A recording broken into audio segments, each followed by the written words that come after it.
Cork Today on C103. And we're off to the Health Hub Times Square in Ballincollig, where Anneliese joins me. Good afternoon, Anneliese. Good afternoon, Patricia. And you're very welcome. Straight into questions. Firstly, somebody who's due to have surgery next Wednesday. Very nervous about it, as it's the listener's second operation.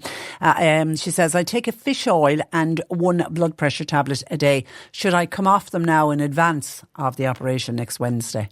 Yes, come off the fish oil, but not your blood pressure tablet. Okay. So, because they wouldn't be able to, if your blood pressure goes back up, they definitely wouldn't be able to do the surgery. But the fish oils are brilliant because they thin the blood, which is what you want in order to stay healthy, but not before you go in for a surgery. So come off that. Okay. And then somebody who had a wisdom tooth taken out about 7 weeks ago. The area is still very soft. It's not fully healed. Is there anything I can take in the meantime to harden it up so that it's fully sealed? I think probably to take vitamin C and zinc is always really good for healing, especially if something is slow healing. And Dr. Dealish Clare, she does a lovely mouthwash actually that has myrrh in it, amongst other things. So frankincense and myrrh are really, really, really fabulous for anti-inflammatory healing, tissue health. So I would suggest trying to get your hands on that. It's the Dr. Clare mouthwash.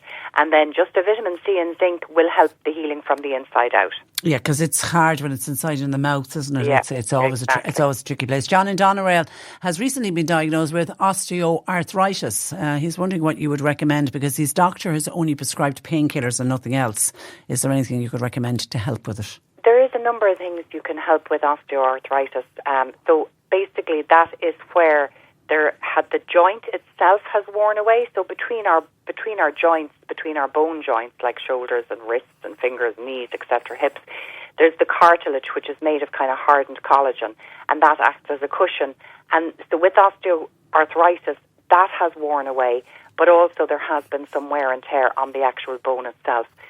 So it's a little bit more serious than just, the beginning of arthritis where you just get the collagen cartilage tissue wearing away. In this case, I think taking something that will support both the bones and support the joints would work very well. And there's a few things to try. The first one is the Revive Joint Active. So this is good for both joints and bones. So it's a 1 sachet and it'll cover both. And we do get good feedback on that. If you wanted to separate them then, you could take a vitamin D and K for the bones and then take the One Nutrition Joint Factors. We get great feedback on that from people and it seems to work very quickly. People see a benefit within about 4 weeks. Okay, Mary is in Mallow and is on a blood pressure tablet that she says is causing constipation. Is that common and what would you recommend? Do you know, I haven't heard that one before. Yeah, it's the first question. It mightn't be anything to do with the blood pressure tablet. Well, people do get strange side effects from drugs. The only way really to know would be to come off it and see does it resolve. But actually, sorry, excuse me, Patricia. Sorry about that. There's a fly in my throat. Yeah, there's nothing worse that happened to me earlier. Do you want to get a drink of water or anything? I have one next to me. Yeah, okay. If you just want to, Yeah, I think coming off your blood pressure tablets is very, very dangerous. So I wouldn't suggest it in that case. But I wouldn't rule it out either. Maybe if it's something that continues to bother you, talk to your doctor about it. And in the meantime, certain things could help with the constipation. So I'd suggest the first thing is putting a big spoon of psyllium husk on your porridge or on your breakfast cereal every morning. This is a lovely fibre. It's called a soluble fibre, so it kind of forms a gel in your gut. You do need to drink a lot of water with it to make sure that it gets hydrated. But it's very good to kind of soften a hard stool and to actually bring form to a loose stool as well, Patricia. So it's very good for people that have a combination of both constipation and diarrhoea. And it's great if you've got diverticulitis as well to keep things moving through and not getting stuck in the pockets in the colon. So you could try that. Also, we get very good feedback on the aloe complex. It's a natural laxative with magnesium and rhubarb extract and a few other things in there. And you just take 2 before you go to bed. They don't really interfere with any medication that I know of, and they are very gentle, so you're not going to be running to the loo urgently. You'll just have a nice gentle bowel movement the following morning. Yeah, and actually I've just Googled it, and blood pressure medication can cause constipation. They're saying one of the reasons for it is that the medication works by relaxing the heart muscles, but they can also relax the gut muscles, and that can lead to constipation in some people. So that's the reason behind it. That's interesting. Now, I didn't know that. Yeah. I learn something new every day. Absolutely, and Dr. Google is great. Okay, Peggy in Cork has psoriasis. Any natural remedy, please? So psoriasis now has been sort of classified as an autoimmune disease, Patricia, where it's the actual body's own immune system that is causing the damage. And with psoriasis, what happens is our cells kind of turn over, our epidermis turns over the cells every few days, every few weeks in a kind of a regulated manner. With psoriasis, this happens at a very, very rapid rate. So you get the build-up of these kind of scaly plaques. And it can be minor or major, so you can have a few little patches or it can actually spread all over your body. So because it's an autoimmune disorder, I think it's also very important, besides supporting the skin, to support the immune system and try and modulate it. And my own experience, Patricia, is that with any autoimmune disease, I would say 9 times out of 10, I would see that people have got IBS, or they have stomach issues, or they have food intolerances. And this is implicated, I do think, in the way that the system responds to challenges, especially when it comes to autoimmune disease, where your body is wrongly identifying your own cells as being a challenge and mounting an immune response. So 9 times out of 10, I do think food intolerance is involved. And so if you think that could be an issue, get that done. Cut those foods out of the diet for a couple of months, just to let the skin heal before reintroducing them. And then these would be the supplements to take. I would highly recommend some kind of oils. You need a lot more oils than other people. So I would definitely do a tablespoon of olive oil. You could put it in with your porridge in the morning maybe, or flax oil is another one you could use. You could use it as a salad dressing. I'd also take the omega-3 fish oils, because it's hard to get enough fish into your diet without getting too much mercury as well, the oily fish. So get a good omega-3 supplement with vitamin D in it. So we love the one here that we really get great feedback on is the Cardio. It's got both really high strength omega-3 and a vitamin D. And then in terms of putting creams and things on, the Oregon grape root is spelled R-E-G-O-N, and it's grape root. It's not like grapefruit. It's the root of a particular kind of a bush. And that has got some very good properties for healing. So Viridian actually do a balm that's made of that. So that's one thing you could try. And the other thing I've been researching and looking a bit on is the black cumin seed oil. It's called black seed oil. It comes from cumin. A lot of people would know from cooking Indian food with the cumin. It's the black seed, or it's also called nigella seed. And they extract the oil from that. And taking a spoon of it and putting it on can also be very, very anti-inflammatory for skin issues. So you could try that as well. Okay, poor Catherine is suffering from shingles at the moment. Any advice on what she can be doing now and afterwards? Oh, it's awful, Patricia. And actually, with the nerve pain with shingles as well, for some people it can last actually past, a long time past the virus actually being in the body as well. So there is a very good homeopathic remedy if you have any kind of nerve pain, and it's called Hypericum, Hypericum. It's very good for all kind of nerve damage or nerve pain. Hard to get our hands on it at the moment because we're starting to see our homeopathic remedies disappear off the shelves. So if you can't get it, you may need to go to a particular website in Ireland, Homeopathy Supplies, and order it specifically from there.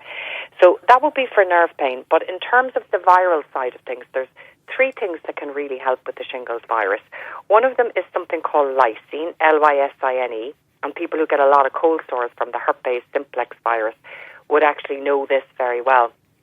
It can help suppress the virus for cold sores. So taking it while you've got shingles can help with the sores that come up on the skin.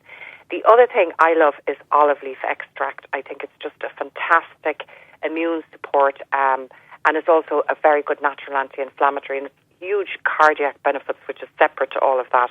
But that's really good. And then there's one particular medicinal mushroom that's fantastic for the shingles virus, and that is the reishi mushroom, Reishi. And you'll get this now. Mushrooms have become very popular, so you should be able to get those in any health shop. Okay, hi, Patricia, question for Anneliese. My husband is suffering from leg cramps, which can actually leave him sore afterwards. He'll even get cramps in his arms. Now, he's been to the doctor about this issue. Full blood test was carried out. They checked potassium and sodium levels, all normal. The only thing they found was he was low in vitamin D. He's now since taking a supplement. Can you give any other advice, please? Yeah, so low vitamin D, actually, Patricia, I do think people get achy bones sometimes would be a symptom I'd see from people that were low in vitamin D. But typically, the first thing you always try for cramping legs is magnesium, and it's a very hard one to actually check for in the blood because it's going to very much depend on what you've just eaten. So try magnesium first. Magnesium citrate is a very good one for absorption and doesn't really affect the gut. Some of them can actually, the cheaper ones can act as laxatives. So that would be the first step to try. The bloods were checked. The one thing I don't know was iron checked, because iron deficiency would be another reason that you'd get cramps in your legs.